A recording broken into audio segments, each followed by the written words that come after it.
Okay. It is 10:59 p.m. Pacific Daylight Time on the west coast of the United States. It is 0559 GMT. This is cBAS After Dark for the 12th of March 2015. Thank you for being here. I went for actually like an hour and 15 minutes last night just talking about show openings, and I still don't feel like I'm done.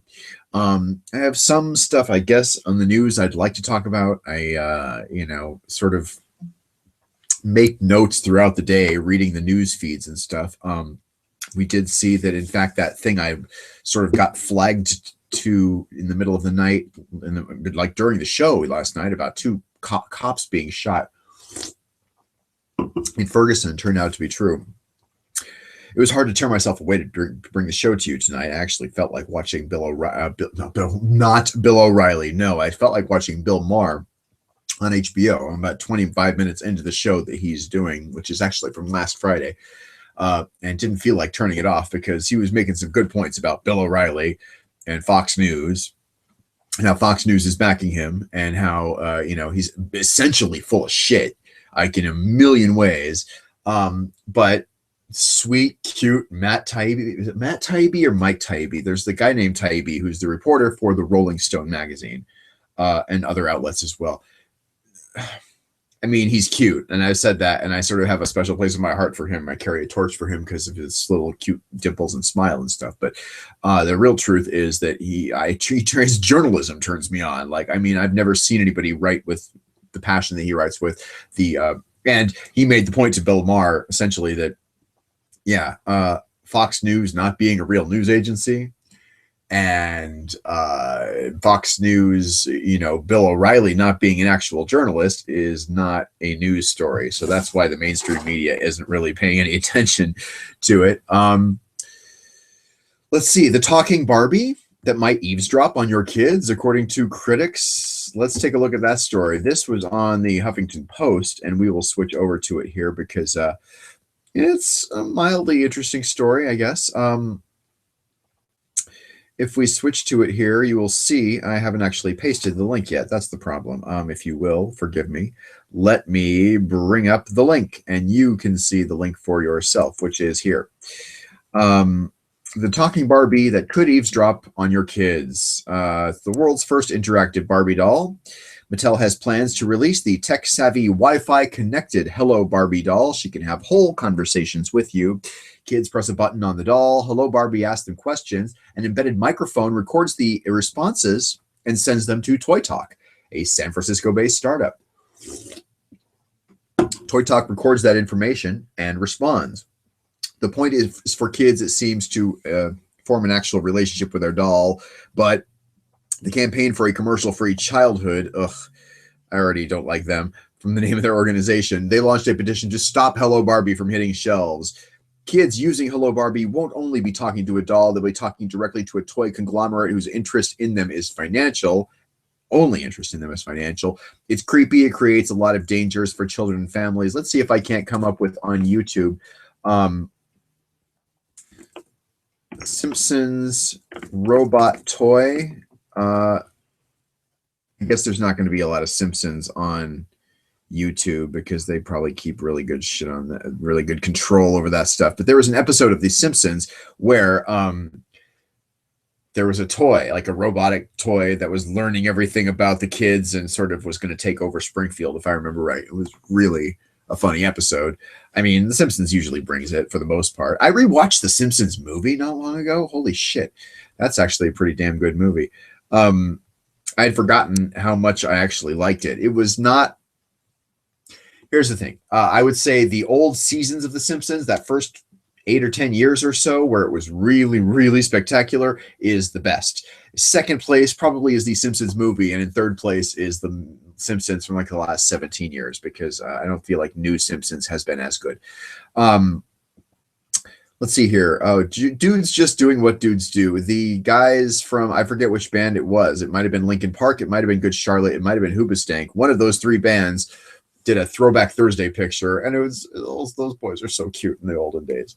Those are like three of my kind of favorite, kind of modern rock bands, if you will. Linkin Park, Good Charlotte, Hoobastank. the only thing that was really missing is if the All-American rejects had been in there without their shirts on, kind of a thing.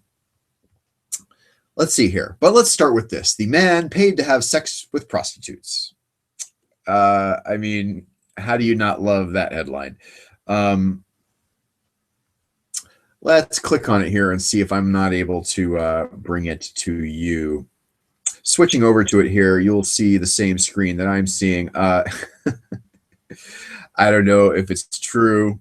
I suspect it's not true, but there's no reason for me to suspect it's not true.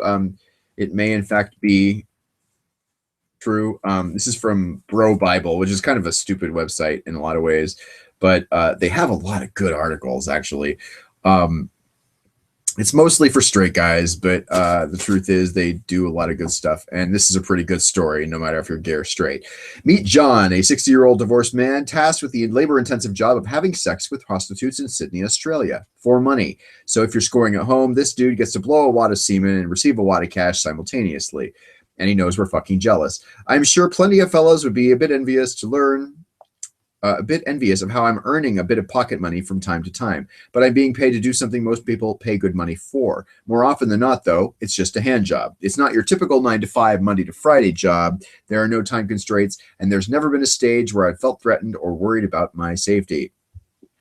The job opening was created after the Hornsby Council lost a legal battle against a massage parlor, which cost them $100,000. Apparently, they didn't provide adequate sexual evidence that would define the parlors as brothels, and that's when they brought in the hammer. John was up against some stiff competition for the job, namely every fucking straight man on the planet.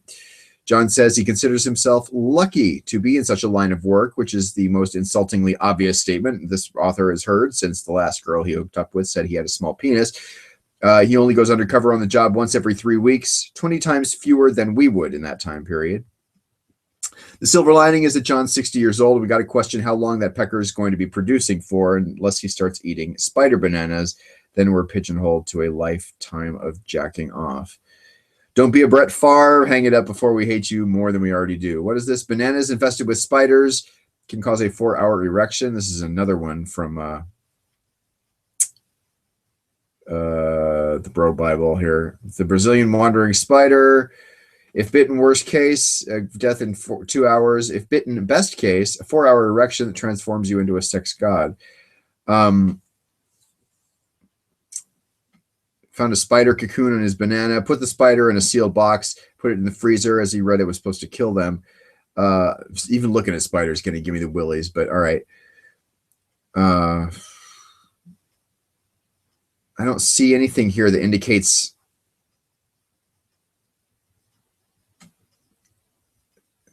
head honcho at Tesco. I'm sorry. I don't see anything that says these spiders supposedly, okay, Brazilian wandering spiders is what they were. And apparently the Brazilian wandering spider, aka the banana spider, have a Viagra-like effect. I don't know. I mean, that sounds like a bunch of bullshit. I mean, a lot of the stuff on Bro Bible sounds like too good to be true, and it sounds like it would be an awful lot of fun if it were true, but I sense it's really not. Here's a news story I actually meant to bring the other day and didn't. This is going to be true. This is from popularscience.com, popsci.com. Spectrographic breath analysis, more reliable and more sensitive than a urine test for drugs. Probably also more expensive, and that's the thing this article fails to point out. Some employers mandate workplace drug tests with the caveat that the results aren't foolproof. The internet abounds with workarounds or questionable methods that might alter the results of a urine test. Other times, the tests themselves are faulty, producing false positives or negatives. A new technique uses a sample of exhaled breath instead. The traditional mass spectrometry urine test, molecules in a sample are given a charge, then separated out by their weight so they can be identified by their unique spectral signature. A researcher doing mass spectrometry, it's not easy to say, can check a urine sample for particles of any drug they know the signature for, meaning marijuana, amphetamines, cocaine, and other narcotics. The researchers found many of these drugs could be detected in mass spectrometry of exhaled breath just as easily as in urine. The breath analysis is more sensitive, picking up on even smaller concentrations. Exhaled samples could be useful to employers with company policies that prevent urine tests. That's a bit of a privacy danger, assuming Now, here's the thing. I don't object to them drug testing, bus drivers, train drivers, airplane pilots, military people, whatever the hell. If you want to work at Target or Walmart, or, let me think of some of the other jobs. I mean, for instance, radio. I once had to pee test for a radio job.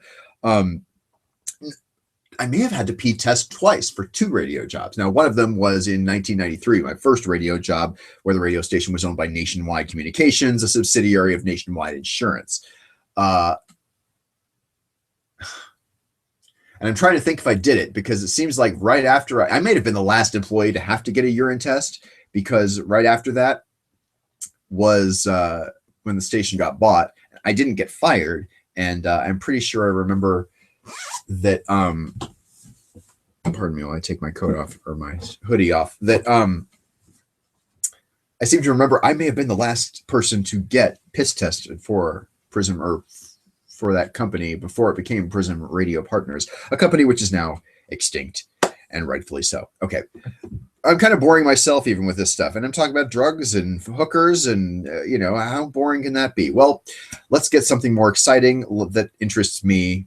And what that means is show opening credits and sequences and so on. Talked a lot about it last night, so much so that I didn't want to stop when the time came. So let's actually continue on with some of that. Let me turn my mic up a little bit, just because I feel like when it's on the usual volume, it maybe doesn't present my glorious voice in the full awesomeness. It's not what I really wanted to say. It doesn't present the full illustrious. That's not what I wanted to say either. The full timbre, the full caliber. What was I trying to say? It doesn't present my voice to its fullest. That's an easy way to do it. That's still not what I wanted to say, but whatever. Shows that have great opening sequences. I didn't really, most of the ones I did last night, the original Star Trek, I think I talked about Star Trek The Next Generation, opening credits, mind you. We did a little bit of Love Boat. I think we did one actual Love Boat opening sequence. I think I did all 3 Perfect Strangers sequences, and maybe even did the sequence from Family Matters as well. If I remember right, that's what I did. I could go on and on about that. Actually, I could go on and on about station IDs and network things. One of these station IDs that I created actually is a pretty good one, and I actually really like even watching it.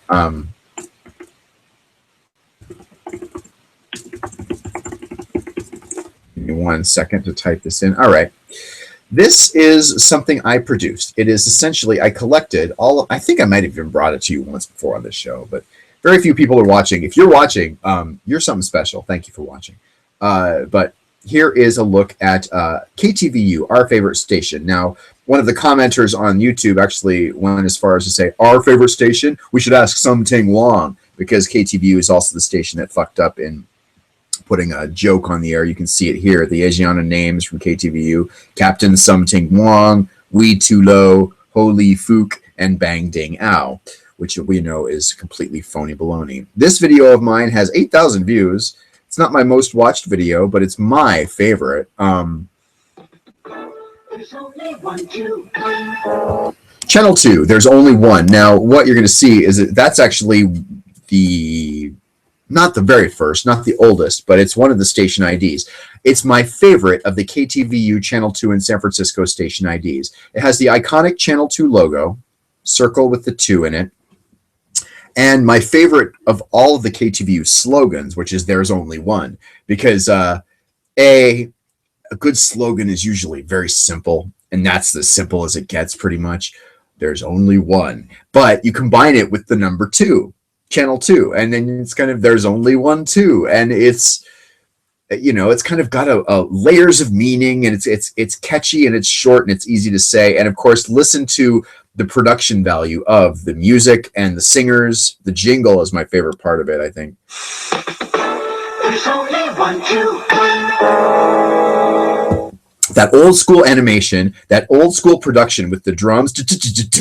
There's only one, two. Dun, dun. And those are not synthesizers, by the way. Those are actual like horns and instruments and shit listening. I just really love it. There's only one, two. And that way that animated, by the way, just see it where we're sort of going through a 3-dimensional version of the Channel 2 logo, either hand animated or it's done with some kind of very early electronic wiping, transition effect. There's only one, two. And then we wipe from this to all the other logos.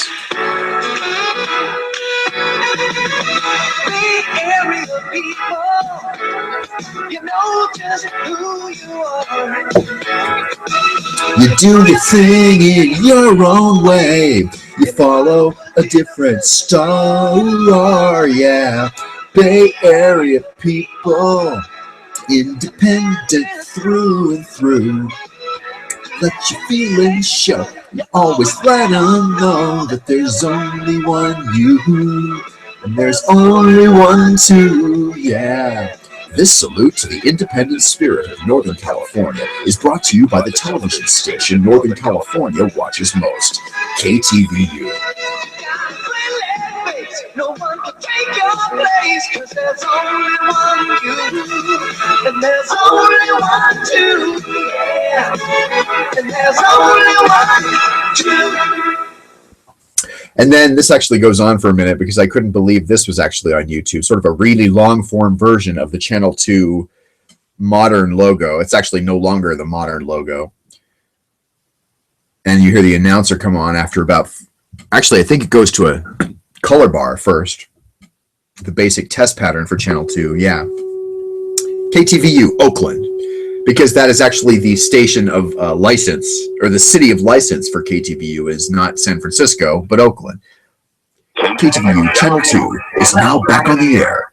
KTVU Channel 2 serves the Oakland, San Jose, San Francisco Bay Area.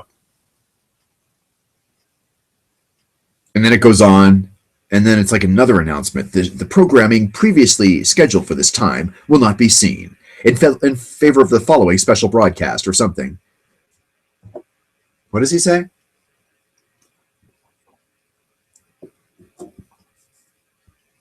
The program regularly scheduled for this time will not be seen because of the following special broadcast. Because of the following special broadcast. All right. The following paid program is not a production of KTVU Fox 2, and the products or services mentioned are not necessarily endorsed by KTVU Fox. Okay, whatever. They call it KTVU Fox 2 even then, and the truth is they never went by Fox 2. But that was good shit. All right, let's see here. Do they have already the Fox, the new logo here? Oh, they do. This is it. KTVU Channel 2 News. The KTVU Fox 2 News at 6 starts now. Man, that is embarrassing as hell for Channel 2. It used to be classy. It used to be the gold standard. A lot of people like to sort of think that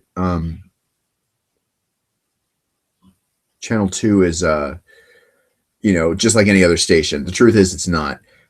Channel 2 was something special above and beyond as far as local news goes. And when it got purchased and actually bought by Fox instead of Cox, it was sad. Let's actually look at this one from KTVU coming back on the air after the earthquake. This is going to be good.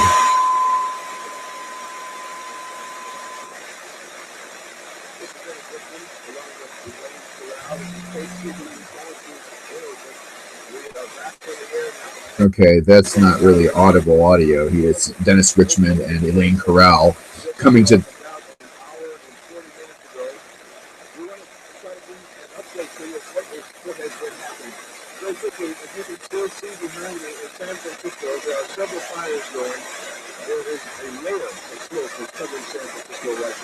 That's across the bay in San Francisco. Let me just try and narrate for poor Dennis, who obviously can't be heard thanks to the static. This is a very old videotape. I think it's from 1989. And that's Dennis Richmond on the left, Elaine Corral on the right, who ended up resigning later. But yeah, after an earthquake, knocked out the power, knocked out the transmitter, apparently. And then when they came back on the air, all you could do is kind of stand there on the roof and sort of talk. Now, it's not good to really get excited about that kind of a thing. But as a newsman for a long time, to be providing information in a local way to your local community after a serious local disaster like an earthquake in a big city like San Francisco, which, let's face it, since 1906 has been on edge about the next earthquake. And, they learned a big fat lesson in 1906 when that earthquake went on. The only reason I know that is because year after year I covered the anniversary of that earthquake, including one of my first on-air assignments in San Francisco was coverage of the centennial of the 1906 earthquake, because it was then 2006 and it had been 100 years since the famous big earthquake in San Francisco, which, I mean, it wasn't really the earthquake that caused as much damage as the fires later that they were not prepared to be able to deal with, and the limited ability of the fire department to respond to the earthquake, or the fire department to respond to the fires because of the earthquake. The earthquake caused, buildings to collapse. It caused roads to break. Everything was a real clusterfuck back then. And so ever since the 1906 earthquake, a station like KTVU is ready to provide information. Now, I mean, KTVU did fuck up with the Asiana Airlines aftermath. They didn't really do a good job when the airplane originally crashed, actually, because I was there. I mean, I was working in that city at that time on the radio, not at Channel 2, but I was, in a position to sort of watch what they were doing and criticize. And believe you me, that they did not really do a very good job when that plane crashed. It took them hours to get on the air to even talk about it in the first place. And when they finally did, they were late. They didn't have a lot of good information. And then when they finally did, afterward, they kind of bragged about it, saying that they were the first and best station on the air with the coverage, the way stations promote their stuff. And, truthfully, Channel 2 did have a good history, a good sort of track record as far as accurately, doing a good job in the first place and then promoting it in a sensible, non-sensationalistic way. Those of you who are jaded about TV news overall will say that's bullshit. No station does a good job in the first place, nor do they do anything but a sensationalistic thing when they promote themselves afterward. This is the reality of TV news, folks. And the real truth of the matter, in my experience, is, that's one of the basic things you want to do. You sort of are doing the news the rest of the time, talking about the Giants, talking about baseball, talking about, Silicon Valley. There's lots of good news to be covered in a regular sense, but actual breaking news where you are telling people where to go and what to do to save their lives, to save their families' lives, to get food, to be safe.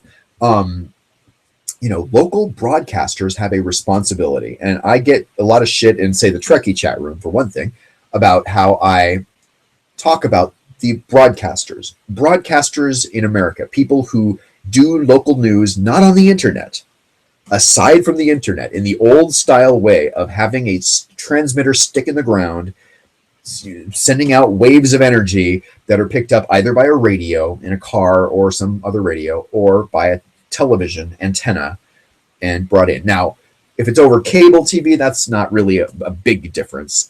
Although, all the local stations pretty much go through cable, and the truth is most of their viewers these days come through cable or satellite systems. And that does not bother me. But when the earthquake happens, there's a good chance that your cable or satellite may not function fully. The satellite may not be positioned properly. The cable system, there's any point along that cable system where you might have lost service, either between yourself and the cable company at home, your home and the cable company, or between the TV station and the cable company, because there's a link there too.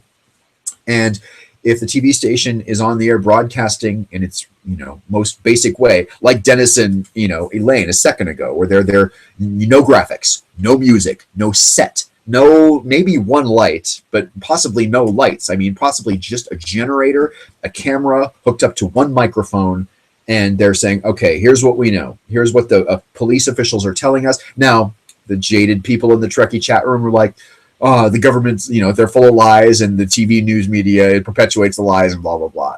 I have nothing to say to that, because that's in large part paranoid bullshit. I speak from experience, because here's the thing. The number one thing radio news people do is talk about when power goes out. When the power goes out, most people don't have a generator. Okay, the TV is not going to work. The internet's not going to work. You might have these days you might have your cell phone for a while, but do you have service? Okay, if you do you have your Wi-Fi? Your Wi-Fi probably isn't going to work if the power is out. Do you have your service to your cellular company? Maybe, maybe not. If the power is out and they don't have generators at the cell site, you've just lost your connection. So when the power is out, and this is drilled into me as you know, ever since I was originally a kid as an intern at the radio station, when the power is out, people turn to their radio for information. And as a radio broadcaster, I took that seriously. Okay. Now I had my own show later on and it became kind of a thing. And I was very proud to do the work that I did, including covering the non-breaking news stuff. But as a broadcaster, especially as an FCC licensed broadcaster, which I was, I held when it was necessary, I think it was Class B or Type B radio telephone operator's license from the Federal Communications Commission. All right. I was an FCC licensed broadcaster. Now, the truth is, I think they would let anybody with $95 get that ticket, but still, not everybody had it. You had to be trained as well. And I mean, you had to take a test and you had to sort of, sign a thing, whatever. I mean, anybody could do it. It's not like it takes anybody special. It's not like you go to school for years as a surgeon or something like that. But you know what? It's important. When the power is out, people turn on their radio, the battery-powered radio in their house, or they go to their car, they turn on the radio.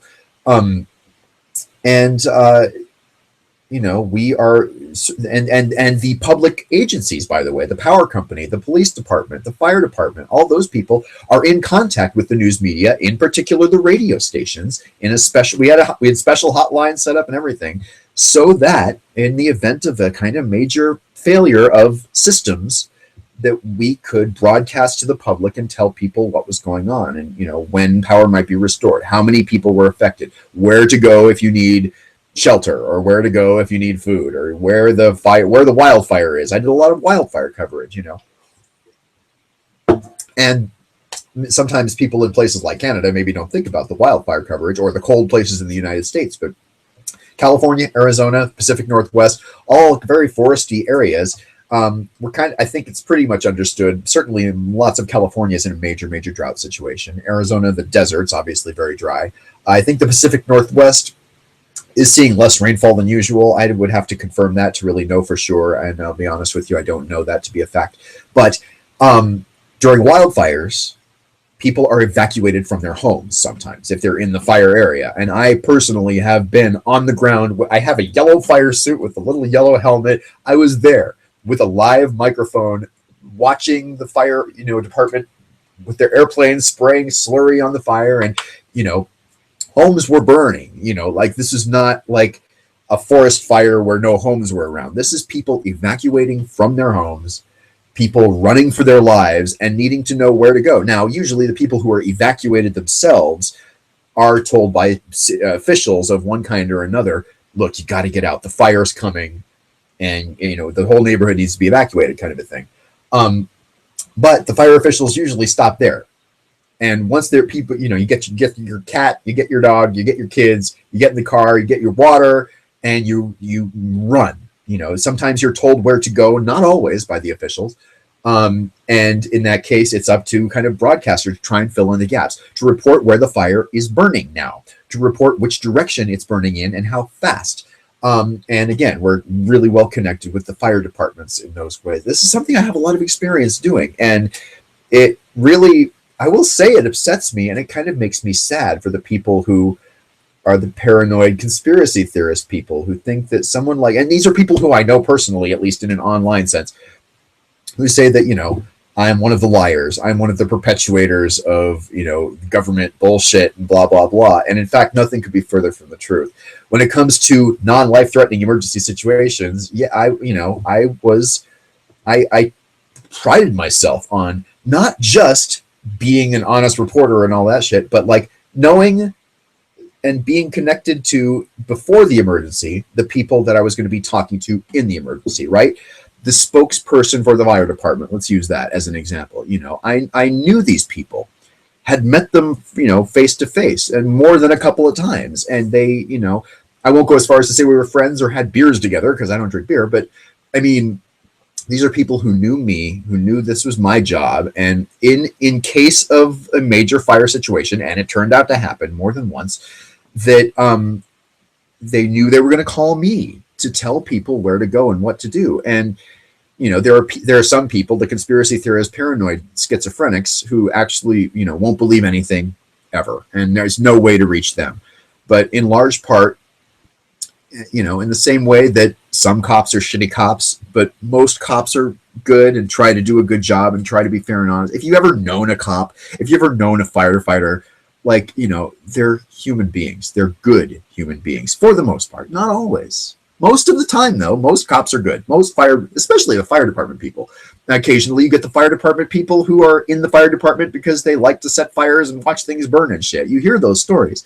And yes, there are some news people. In fact, I'd argue quite a few news people who shouldn't be news people. But the real truth of the matter, and I believe this in the deepest recesses of my heart, that, I was working with these public officials to try to help people in a very real way.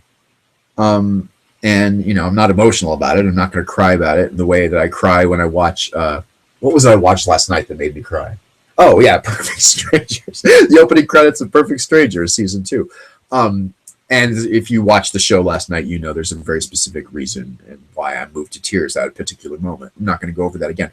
But, it makes me sad I can't reach the paranoid people and the people. It makes me sad that the people who I know online wouldn't trust me if the fire was actually burning toward their house, to tell them where to go, to trust the public officials if you want to trust the government if you want to. I don't like trusting the government for the most part, but when it comes down to the local level, it's not the same as Brian Williams lying about his war coverage in Iraq and blah blah blah blah.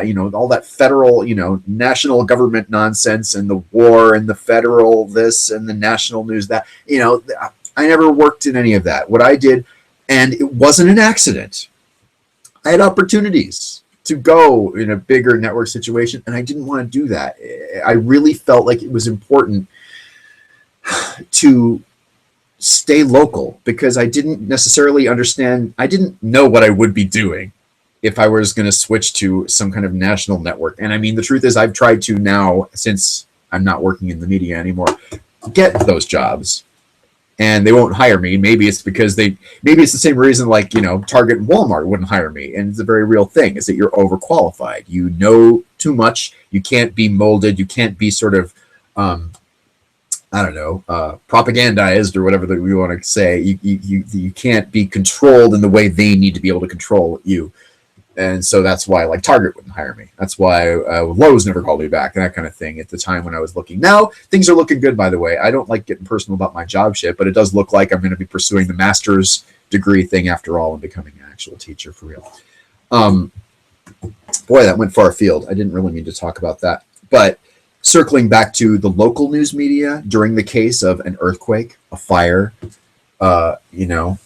Now, that's not even to say that system couldn't theoretically be abused, where, I don't want to talk about FEMA because I have particular problems with the Federal Emergency Management Agency, but, it's possible that if police wanted to, like in a movie, evacuate a whole town because an alien had landed, or, there was something else, some secret they were keeping, that they could pull the emergency broadcast lever and push the button that makes the EBS signal go off, and have people like me fed false information. Ladies and gentlemen, a fire is now proceeding towards town. Please evacuate only using I-10 North and not using I-10 West, because I-10 West is in the path of the fire. It's not to say the system could not be abused. In my experience, though, the people in control of that local system for emergencies, and the people responsible for bringing that information to the radio airwaves to people who were evacuees themselves, or to people who are relying on that information over the radio in particular, when the power is out especially, is a good example. Computers aren't working, cell sites may not be working, the TV isn't working, then radio's an important tool, and remains so to this day, which is why I feel very it was very sad when I stopped being a radio guy because I took that responsibility seriously. I mean, it gave me kind of an ego boost. That's not the reason I was doing it, but I felt like, you know, in the way people join a police department because they want to help people. They join a fire department because they want to help, or they join a veterinarian, you know, become a veterinarian because they want to help animals. In that very organic, I want to help my community way. I want to contribute positively to the world in which I live and the area in which I inhabit. That was an honest thing with me. And I'm kind of sad for the reasons I talked about that I'm not in it anymore. Maybe someday I'll go back to it. Once I have my master's and once I'm a teacher a while, I have a lot of information to spread. And the only reason I know that is because I was a teacher in Mexico for a year. I didn't expect that would be successful. It was not easy. Part of the thing I found hardest was that I did not have Code Red Mountain Dew in Mexico, but that's sort of a half joking thing, but it's actually partially true. I actually had cherry Dr. Pepper in Mexico that was Mexican formulated, Mexican bottled, and it used real sugar, and it was pretty damn good. And I was the only one that drank it, by the way. Nobody else, all the people in Mexico like looked at me drinking the cherry Dr. Pepper every day. My students looked at me. The girl, Mari, I think it was Maria, but she shortened it to Mary, essentially, Mari, at the Extra, which is the sort of 7-Eleven that I went to. It was called Extra. There's Oxo and Extra. And Extra had cherry Mountain Dew in the, I think it was like the 24-ounce bottles or something, big bottles. 9 pesos. That was like 75 cents or maybe less, more like 70 cents. And they knew me. They knew me. I was there twice a day, usually on my way to work and on my way home from work. And I would buy 1, sometimes 2 cherry Dr. Peppers. And then I specifically remember the first day, every so often I would change it up and buy a Coke, a regular Mexican Coca-Cola. And they'd be all, oh, senor, you know, no Dr. Pepper? I told them what I did in my broken Spanish, and they kind of laugh at me, the only white guy they ever saw, but they saw me twice a day. And I'd be like, hoy, no, not today. You know, I'll más Dr. Pepper mañana, pero hoy, no. Yo quiero un Coca-Cola. So, algo diferente, something like that, something different. I didn't mean to go on a 35-minute screed about that, but I mean, I kind of talked about it when I was looking at the KTVU stuff. Oh, let's see. What else can we have some fun doing? This is the last night, so I don't really feel like doing something serious, especially after my little speech about broadcasters are good and it's not worth being... I mean, it's good to have questions. It's good to be suspicious. It's also good to know, I feel like, that there's broadcasters who are trustworthy and who want to be trusted and do it specifically because they understand the responsibility of helping people when they're running for their lives, potentially. I never did it in an earthquake contest, but I damn sure did it over and over in a wildfire context. Before we do like another game show bit, because I feel like watching that, let's switch to this screen and let's see if I can't come up with my own AVML wildfire updates. Son of a bitch. Here's one of the wildfire updates I did. Now, if I remember right, you're going to hear me talking kind of fast because the thing about radio is your time was limited and I had a lot of information to provide. This is now, God, 11 years old. Oh, hold on. Let me turn the actual sound on here. Bastion Coons.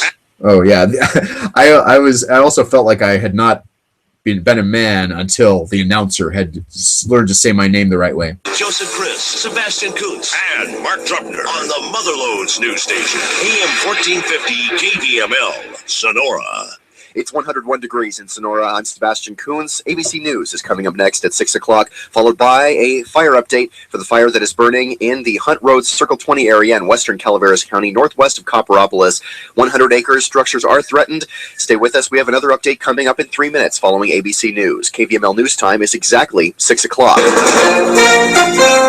ABC Okay, News. I don't know if you heard what I said, and I don't know if the closed captioning will work. I doubt that it will work, but let's put the closed captioning automatically generated on it. Just see what it comes up with. And I'll sort of talk about what I said in that promo after this. Joseph Chris, Sebastian Coons, and Mark Trupner on the Motherlodes news station, AM 1450 KVML, Sonora.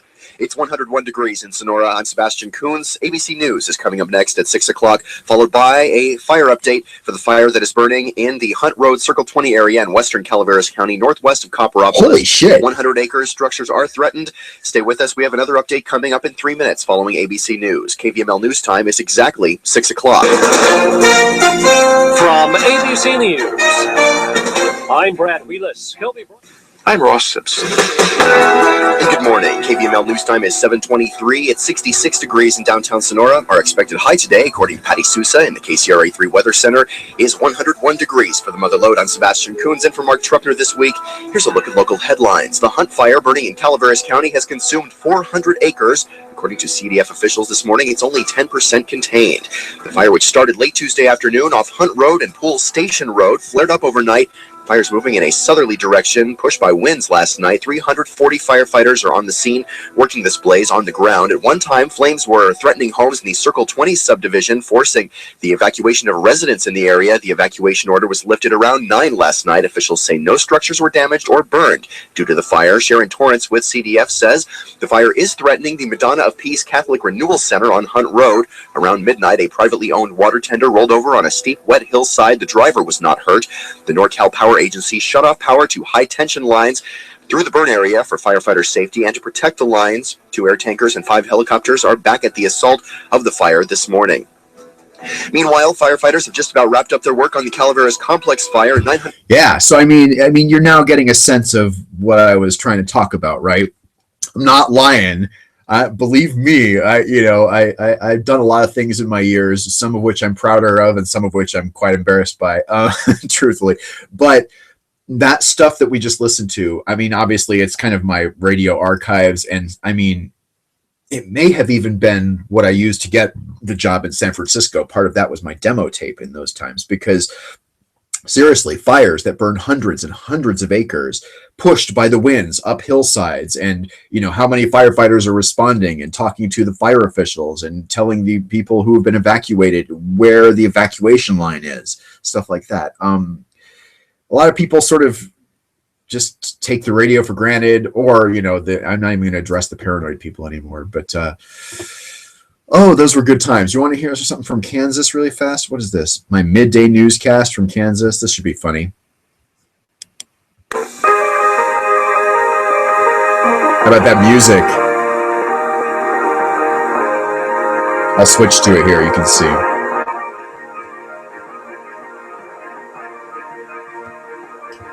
Good afternoon. News is brought to you by Pioneer Electric. Pioneer Electric. And from the news desk, here's News Director Sebastian Coons. Thanks, Eric. Good Wednesday afternoon, everyone. If you have a child safety seat with the model name Spellcast or Gorilla, you'll want to know about this. It's the recall of the tether kit for cars that don't come with a child seat anchor. Certain child seats made by the company Snug Seat for special needs children require the tether kit. It contains a faulty washer. Now, the company is sending replacement kits out to registered customers, but parents can also contact Snug Seat for a free repair kit. A Liberal bank received a bomb threat yesterday. It stopped business at both the main location and the branch inside the Walmart. Liberal police report the areas were evacuated and a search was executed to look for any kind of explosives. None were found. Authorities say there have been previous false alarms like this at the bank, 2 at the main building, and even more at the Walmart branch. It's not known if the same suspects are responsible in yesterday's case. Most locations are reopened. I'm amused that the closed captioning is as good as it is. And I'll just say this. I'll give myself a small pat on the back saying that it's not my voice, because the voice is something you're born with, but my enunciation, my working hard to be a clear, understandable broadcaster is one of the reasons, A, people like me on the radio, but B, that the automatic closed captioning algorithms can actually accurately translate 80% of what I'm saying. If you've ever tried to use that closed captioning thing on YouTube, it's pretty spotty, especially if people are talking fast in any way. Let me do one more of my things here. I can't believe I'm listening to my own shit on this. This will be fun. 13:30. What are you listening to at midnight? But I played golf with a guy, a very important lawyer in town. We're on the first tee. I look over, he's urinating. Oh, the golf course? Isn't that disgusting? Isn't that like also a violation of golf course You would think. regulations or something? That can't possibly be allowed. It's got to be at least a couple stroke penalty. Tucson's only live local overnight talk show. The Truth with Mike Morrison, weeknights at midnight on the Jolt. That was a good promo. Here's another What one. are you listening to at midnight? Where I go. What's that guy's name that died? Oh, God, I can see his face. Peter Jennings. No, the guy from Colorado. Rocky Mountain High. Oh, yes. You're talking about Bob Denver. He was Gilligan. Wait, who was it? He was in Denver. John Denver. John Denver. Oh, my God. Bob Denver was Gilligan. Tucson's only live local overnight talk show. The Truth with Mike Morrison, weeknights at midnight on the Jolt.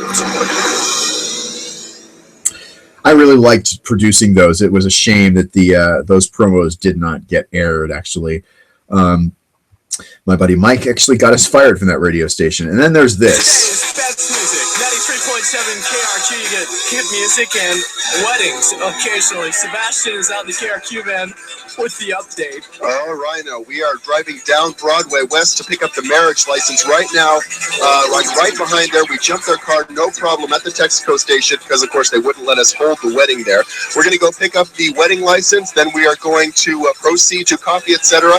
Anybody who would like to come down to Coffee Etc., Campbell and Glenn, to join us for the big wedding, certainly welcome to show up. We're looking for as big a showing as possible for the wedding tonight at Coffee Etc. This is Sebastian reporting live for Rhino on KRQ. And the reception's at your house, right? Absolutely. You're never gonna get it. Okay. The Pajama Jam request and dedication party got a wedding we have put together for young couple John and Melanie, and Sebastian's there. Are you there? Hey, Ryan. We just got the marriage license, and we're on our way to head down to Coffee Etc. now. How much did it cost? $33.75, exact change only, so they had to go down to the Quick Mart and get change for 20. Okay, and wedding set for 11? Wedding set for 11. Is the Reverend's going to be down there and everything? Reverend will be there. From what I hear, he has an eye patch. Cool, very cool. Could be on Days of Our Lives. Okay. Back to me just for a second, because I'm going to play the rest of this clip. This might be one of my favorite spontaneous moments on the air. It wasn't 1,000% spontaneous, I guess you could say, but it was sort of 75% spontaneous. We did some work. There was a guy who was in the Air Force locally in Tucson. This is there in Tucson, Arizona. And he wanted to get married. He was shipping out like the following Sunday night or something like that. And this was like a Friday night. Friday nights are big in FM music radio. This is a music station. If you've been to Tucson, you probably know 93.7 KRQ. It was famous. It's not anymore. It's probably a pretty major station overall, but I feel like radio's changed a lot since I was doing it. And back then it was, I can't even really describe to you how epic it was. If you've ever had a station like, K-Rock is one of the only stations I can really think of. World famous K-Rock in Pasadena and Los Angeles. It's the home base station of Loveline for one thing, and it always has been. But in Tucson, in 1993, I guess this says 1994, the year this was. It was like the number one station. It was so widely listened to by so many people of all ages, of all kind of walks of life. Around Tucson, where it didn't matter what the demographic, if you were talking about Hispanic people, if you were talking about white people, if you were talking about any kind of racial demographic or age demographic, KRQ kind of blew it out of the water. The hot country thing, where country music became kind of hot and popular, hadn't happened yet. Country music was still kind of country western music. And it was not, there was some country radio stations, there was some talk radio stations, but nobody could touch what KRQ was doing back then. Rhino was my partner. He was the DJ. I was the producer. I would literally work on the news station from like noon until 7 o'clock or noon until 6:30. Quick run across the street for Jack in the Box. And then from 6:30 until 7, I'd eat. Then from 7 to midnight, it was me and Rhino on the air. And we'd sit in that studio and have a blast. We'd take requests. It always broke my heart to learn that radio requests are not really a factor. When you call up and request a song, one of two things is going to happen. Either you're not going to hear your song and they're not going to tell you it's not going to play. They're going to be like, all right, keep listening. They're not going to say, stay tuned for your song. Very few of the request and dedication shows are actually live call-in request shows. Because, for one thing, you get requests of all types. But the other thing that happened was, I was going to say that, when you're 9 times out of 10, when you're calling up to request a popular song at a top 40 radio station, it's already coming up anyway within the next 90 minutes. So they kind of cheated, and that always broke my heart. But that aside, this station was highly popular. I was very lucky to be involved with it at all. And one night a guy calls up. I'm in the Air Force. I'm shipping out Sunday. I want to get married to my girlfriend before I leave. Can you help, Rhino? He called Rhino, and I was there.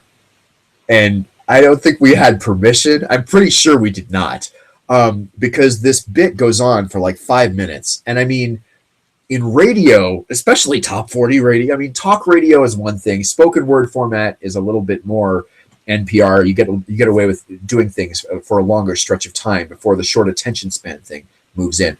In this case, top 40 radio, there's no such thing as 5 minutes. There is no song that lasts for 5 minutes. There is no radio comedy bit usually. If even in the morning show can kind of get away with murder because it's the morning show, and that's when most of the listeners are listening, and that's blah, blah, blah. That's kind of where the station makes its bread and butter. But 7 to midnight, we could kind of get away with doing things a little bit different, and but not 5 minutes long, definitely not. And yet we did this wedding. Now, it's a guy getting married to his girlfriend before he leaves the country for military service. Like, I mean, you don't want to rush that. But at the same time, I am there tearing my hair out, listening to this pastor kind of yappity yap, and trying to get them to put the rings on faster and say, with this ring I thee wed, and so on. But it turned out to be a really golden moment in truly live radio. It was not the kind of, we did not have a delay. Okay, we were trusted as broadcasters to not swear. When there were callers, we always would record the calls during a song playing on the air. We would record phone calls, and then we'd take the funny ones and we'd play them on the air, kind of into the next song or whatever. So phone callers were very often on tape, but as broadcasters, Rhino and myself were live, and I mean the kind of live that we didn't even have a special feedback system. When I was in the van reporting there, I actually had headphones on plugged into a Walkman radio, listening to the radio station regular signal. That's how instantaneous the live radio broadcast was. These days with digital broadcasting and stuff, there's usually like a 3 or 4 second delay. Not the kind of delay you can hit dump and erase a bad word, but I mean, sometimes there is that in addition. But usually even the most live without the dumpable delay is still 5 or 6 seconds behind the actual program, the actual speaking. So when you say hello, there will be a 3 or 4 second beat before you hear your words come out on the radio today. Back then, this was not true. Back then, you could have a simple radio Walkman, plug your headphones into it, and turn on your mic and have the mic turned on the van, and then have the van turned up at the radio station, and you could be speaking, I mean, instantaneously live. This is an experience that no longer really even exists in broadcasting. I'm trying to explain this so you can understand how special a moment this was. I'm going to go ahead and switch back to it and kind of try and let it play, because we're about hitting the end of the show here, and I want to just, this is where I'll finish up tonight. This was such a golden moment, and for anybody who appreciates live radio, I mean, I don't really think it gets more live and truly spontaneous than this. And it's one of my most treasured broadcasting memories.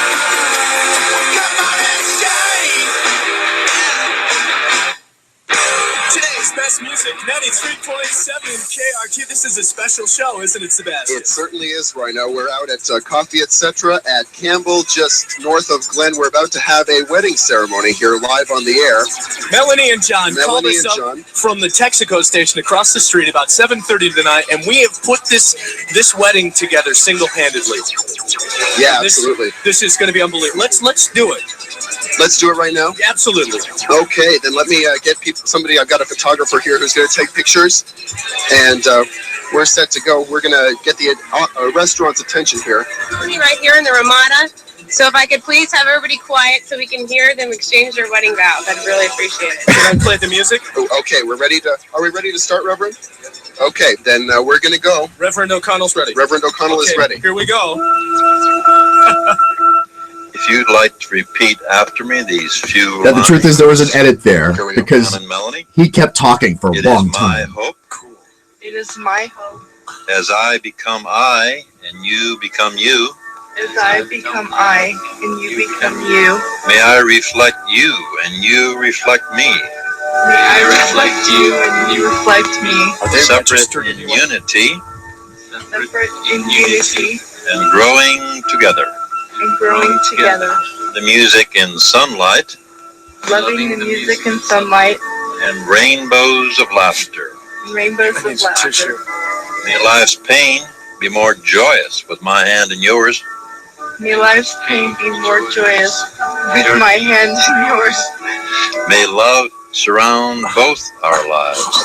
May love surround both our lives. Do you, John C. Okay, I'm going to hit pause there because I'm going to talk for a second. They're doing the sort of thing, the back and forth with the pastor. And there I am. I mean, I'm absolutely going back and forth live with the microphone. I didn't know what else to do. I had my headphones on, plugged into an irregular radio Walkman. I said that a second ago. And I'm just, okay, pastor, couple, pastor, couple, pastor, couple. And I'm trying to sort of subconsciously or like psychologically, just with my mental energy, get them to go faster. Because I understand that Rhino's back at the radio station just like, you know, we have to play radio songs, we have to play commercials. We are breaking the format in every way. We are breaking all the rules to do this. But if you listen to the liveness of it, like, it's really fucking cool. Keep listening. Gumos and Melanie K. Okay, yeah, Bagley, and I'm going to switch to it here. To have and to hold from this day forward. He's playing the music from Airplane, the movie. For worse, for richer, for poorer, in sickness and in health, to have and to cherish till death do you part. I do. They're putting the ring on now. I'm gonna cry. Which gumball machine did they I don't know. It's beautiful. Are they ready? Are they done? The rings are going on right now. Are you shaking? With this ring, I'm shaking. I'll be wet. Are they kissing yet? And by the way, are you hearing the music loop? Like, you're hearing him play that song over and over because it's kind of taken for fucking ever. With this ring, I thee wed. Is this official yet? may the universe grant you those things your hearts desire, to mind one another's thinking, to feel all your stars are lucky ones, and may you have a home. And Rhino, by the way, is doing that Beavis and Butthead thing just to try and have some kind of contact with the, contact with it, because he's back in the radio studio 8 miles away. And gracious concord, for there's nothing greater and better than I think the music actually loops again here.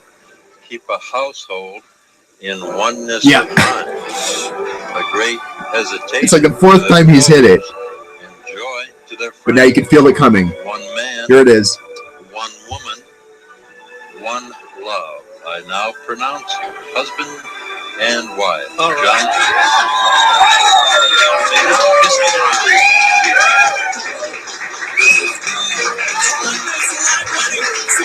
Oh, it's beautiful.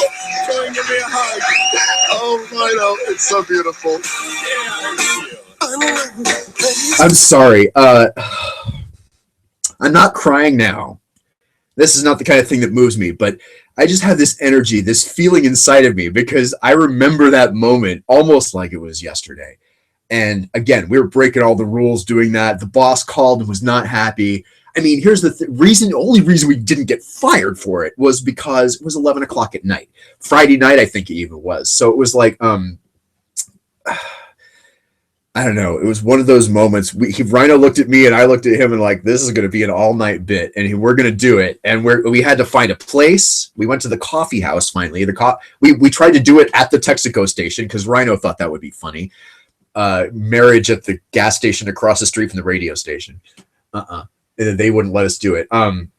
And, I mean, all of this kind of was on the air throughout the night. We tried to do it at the grocery store. Rhino thought it would be funny to have them get married in the frozen food section next to the peas. They said no. I mean, we tried a bunch of different places. They all said no.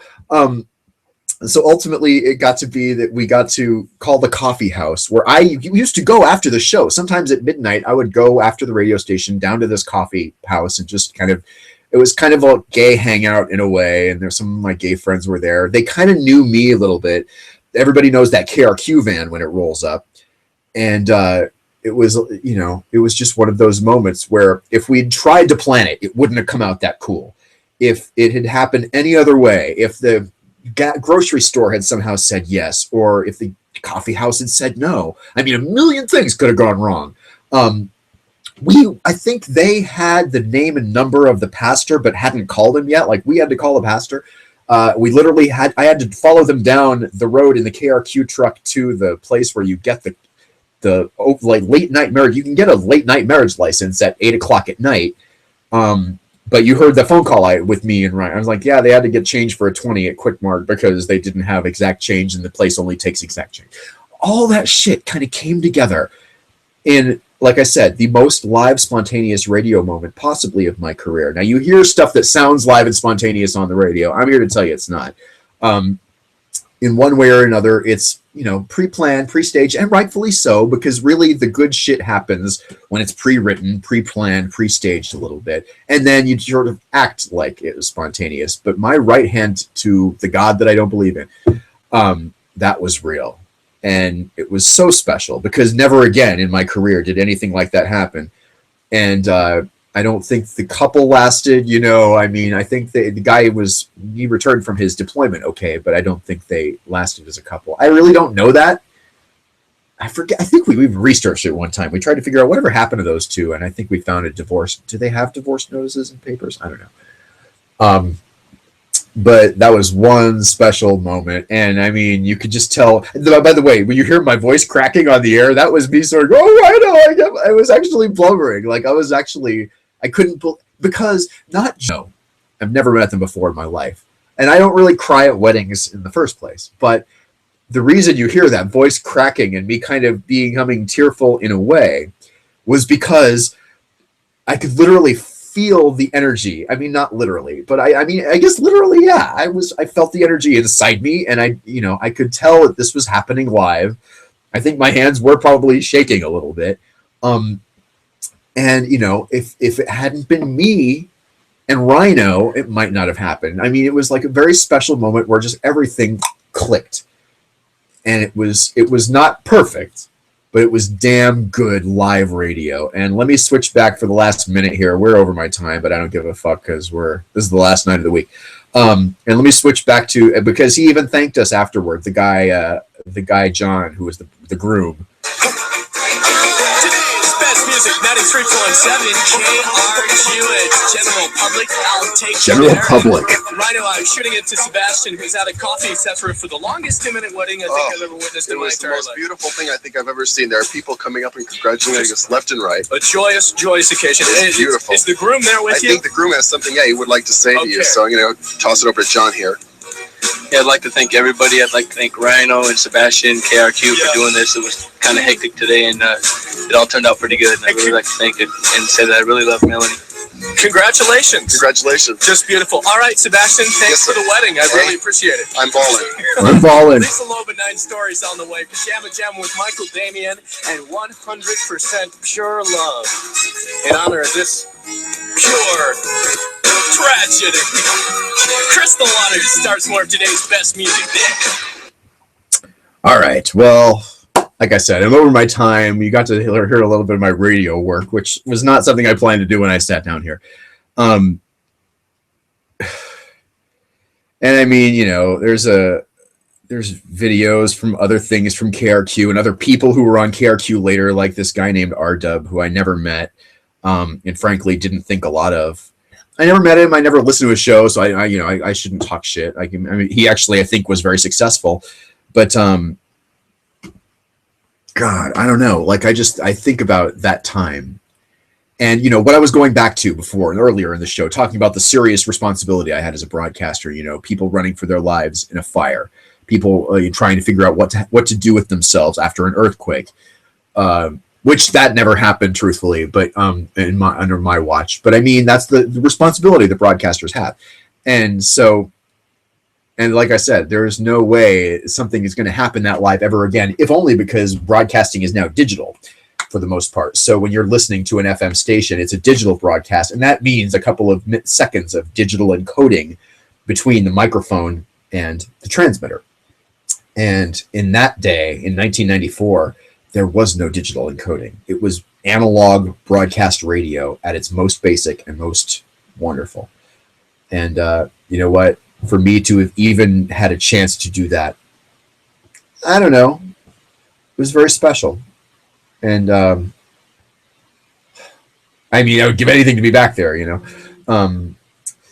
That's it. I'm going to bring things to a close here. Thank you for watching, as always, in case you are watching. It looks like I have no viewers, but I mean, and that's live, and I know people do watch this later, and I hope it's a little entertaining, and I hope you get a little bit of a chance to enjoy it. John and Melody are out there somewhere, happily married to this day. I'll be back 2 days from now. By the way, Saturday night, join me and Sarah Bell in the same position here for our Fast Food Junk Food podcast. We have a new edition of that, including a game that we play, some fast food news to talk about, and an article I wrote last week about, what was it about? Oh, yes. Which foods will kill you? Turns out everything will kill you if you believe the internet. It is 12:05 on the west coast of the United States on Friday morning. It is 7:05 GMT. This is cBas After Dark. Good night, everyone.